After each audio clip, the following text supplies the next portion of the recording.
So it's commonplace now to do what you're doing. It's commonplace to start your own page, start your own channel, to start your own blog. Um, it wasn't like that when I first started. And I mean, this was when I first started in technology. Salesforce went in technology, and I've seen people uh, garner such a huge following that it got a lot of employers' attention and say, "Wow, like 10,000 people are subscribing to that guy's channel or to that guy's MySpace page. I know I'm dating myself, and or to that guy's Facebook, and everyone is swearing by all the things that he's saying. I mean, look at all the topics that he's talking about or she's talking about. Look at all the problems that he or she are solving.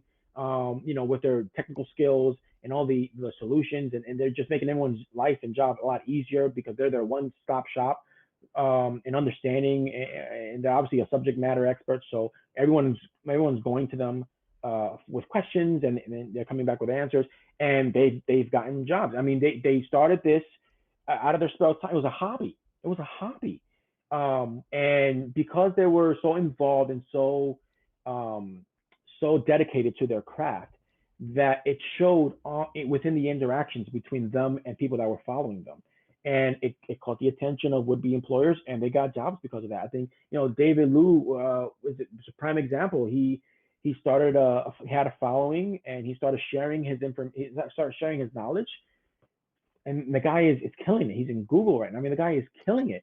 So if you can establish, and this is so going back to an earlier question on what you can do without a sales search experience, establish a following, create a channel on YouTube, start talking about things that you feel passionate about of Salesforce.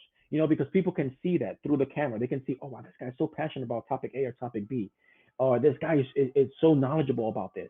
We have to have him on our team. I mean, look, obviously it shows the fact that you created your own channel, the fact that you put the time and effort on sustaining that channel, the fact that you put so much work behind the content of that channel, that shows dedication, that shows hard work, that shows competence.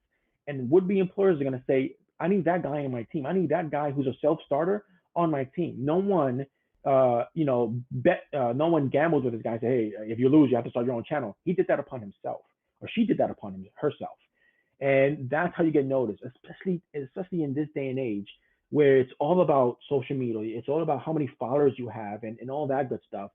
You gotta so I've seen a lot of people do that and get jobs because of that. Now it's commonplace. Now the word is out. Like everything else, it's saturated now with every channel. So the people who have the best personalities and the best content are obviously gonna rise to the top, and be noticed.